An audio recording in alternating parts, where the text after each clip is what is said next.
ఈ యొక్క రాష్ట్రంలో ఉన్నటువంటి హామీలు ఏదైతే నీచపు హామీలు ఇచ్చి ఏదైతే నెరవేర్చలేడో ఇక్కడ గుడ్డి అంటే కళ్ళు మూసుకొని గాఢ నిధులు ఉన్నటువంటి రేవంత్ రెడ్డి కానివ్వండి, రాహుల్ గాంధీ కానివ్వండి, వాళ్ళు ఇక్కడ ఇటువంటి గ్రాడ్యుయేట్ ఎలక్షన్లు వారికి ఇంకా ఇప్పుడైనా సిగ్గుశరం రావాలి.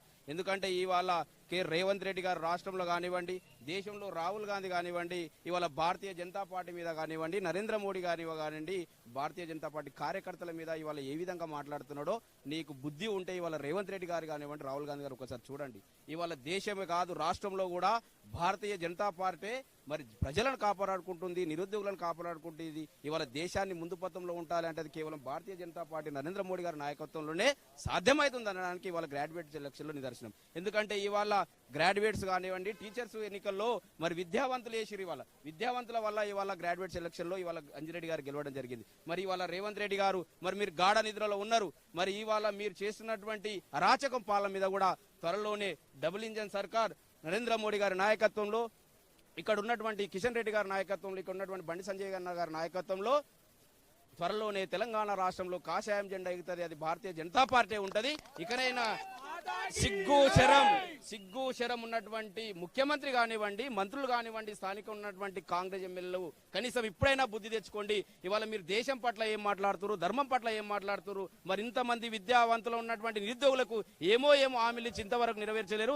ఇకనైనా మీకు చిత్తశుద్ధి ఉంటే కేవలం ఈ రోజు కరీంనగరే కాదు, రాబోయే స్థానిక ఎలక్షన్లు కూడా తెలంగాణ రాష్ట్రంలో కాషాయం జెండా ఎగర వరకు కూడా భారతీయ జనతా పార్టీ ఉంటది. మరి ఈ రోజు ఈ ఎలక్షన్ లో 20,000 మంది కార్యకర్తలు ఇవాళ మరి నిద్రాహారాలు లేకుండా కష్టపడరు. ఎందుకంటే ఇవాళ తెలంగాణ రాష్ట్రంలో కాంగ్రెస్ కు ప్రతిపక్ష పార్టీగా నిలిచింది అది భారతీయ జనతా పార్టీ.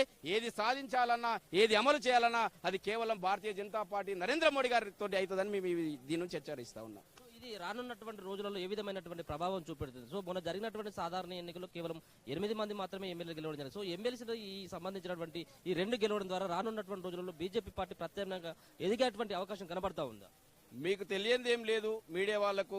ఈ రోజు ఇక్కడ పాలిస్తున్నటువంటి కాంగ్రెస్ కానివ్వండి, ఇంతకుముందు పాలిస్తున్నటువంటి కేసీఆర్ ప్రభుత్వం కానివ్వండి, వాళ్ళు ప్రజలకు లేనిపోని ఆశలు పెట్టి మరి ప్రజలకు మందుతోటి డబ్బుతోటి ప్రలోభాలు చెప్పి భారతీయ జనతా పార్టీ మీద లేని అపోహలు సృష్టించి వాళ్ళకి గెలవడం జరిగింది. కానీ ఇవాళ కరీంనగర్ నుంచి చెప్తా ఉన్నాము, త్వరలో జరిగేది తెలంగాణ రాష్ట్రంలో కాషాయం, త్వరలో వచ్చేది భారతీయ జనతా పార్టీ.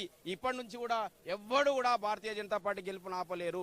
ఇవాళ ప్రజలే కాదు విద్యావంతులు కూడా ఇవాళ కరీంనగర్ గ్రాడ్యుయేట్ నుంచి టీచర్లు కూడా చెప్తా ఉన్నారు, సరైన పార్టీ ఈ దేశాన్ని కానివ్వండి, ఈ రాష్ట్రాన్ని కానివ్వండి సరైన పథంలో పోవాలంటే అది కేవలం భారతీయ జనతా పార్టీతో అవుతుందని ఈ ఎలక్షన్ నిదర్శనం. ఇవాళ అంజిరెడ్డి గారి గెలుపు కేవలం ఒకటి కాదు, 42 నియోజకవర్గాలకు ఇవాళ ప్రాతినిధ్యం వహిస్తున్నటువంటి ఎమ్మెల్సీ ఎన్నిక. ఇవాళ 42 నియోజకవర్గాలు ఉన్నటువంటి విద్యావంతులందరూ కూడా ఇవాళ భారతీయ జనతా పార్టీ వైపు ఉన్నారు. మరి ఈ ఎలక్షన్ లో కూడా మీరు చూసిర్రు, చాలా మంది కాంగ్రెస్ పార్టీ వాళ్ళు పోలింగ్ రోజు కూడా టెంట్ల దగ్గర డబ్బులు వేసి మరి విద్యావంతులకు కూడా మీరు డబ్బులు ఇస్తే కూడా లేదు ఇవాళ భారతీయ జనతా పార్టీ సరైనది ప్రత్యర్థిగా ఉన్నది కాబట్టి భారతీయ జనతా పార్టీ గెలిస్తేనే మాకు సరైన న్యాయం జరుగుతుందని ఇవాళ భారతీయ జనతా పార్టీ పక్షాన విద్యావంతులు ఉన్నారు. కాబట్టి త్వరలో జరిగే ఎలక్షన్ లో కూడా, స్థానిక ఎలక్షన్ లో కూడా భారతీయ జనతా పార్టీ వస్తుంది. మరి భారతీయ జనతా పార్టీ తెలంగాణ రాష్ట్రంలో విజయం సాధించే వరకు ఈ రోజు ఏ విధంగా అయితే 20,000 మంది కార్యకర్తలు కష్టపడ్డారు, ప్రతి ఒక్క భారతీయ జనతా పార్టీ కార్యకర్తకు అదే చెప్తా ఉన్నాం. ఇవాళ గెలిచినటువంటి అంజిరెడ్డి గారు కూడా